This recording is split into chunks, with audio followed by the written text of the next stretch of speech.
係咪所有患咗認知障礙嘅老人家，佢哋都會有妄想症咧？即係俾人偷嘢啦，跟住懷疑呢個人對佢唔好啦，嗰個人又想害佢咧，係咪一定嘅咧？咁就唔係一定嘅，即係好視乎佢之前嘅人生經歷同埋本身嘅性格嘅。如果佢細個嗰陣時覺得好慘嘅，有陣時好容易記起以前啲唔好嘅經歷啊。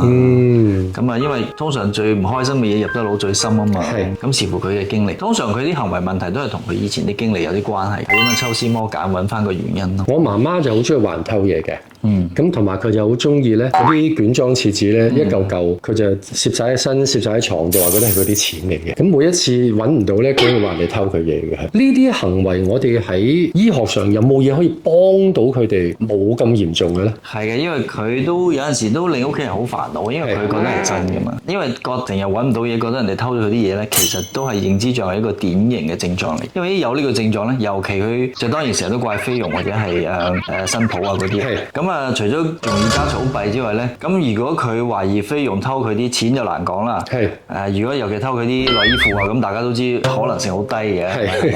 咁通常呢啲差唔多可以90%肯定佢係有認知障礙，對屋企人造成好大煩惱嘅。咁病人自己亦都唔開心。咁我哋有陣時咧用方法啦去處理嘅，就例如佢覺得菲傭係個好人。咁我其中一個病人咧就係，例如菲傭啊，次次幫佢執到錢就還翻俾佢，呢啲錢係咪你㗎？之後佢話呢個人執到錢都還翻俾我，加深佢嘅記憶啊。係啊。咁當然嗰啲執錢係人做㗎啦嚇，次次都執翻錢俾佢喎，即係佢唔貪心喎。咁呢個方法其中一啦。如果真係改變唔到咧，我哋有陣時都會用少少藥減低佢啲妄想嘅，因為佢啲妄想佢自己覺得真嘅會令佢好辛苦嘅。所以都係愛心加藥物啦。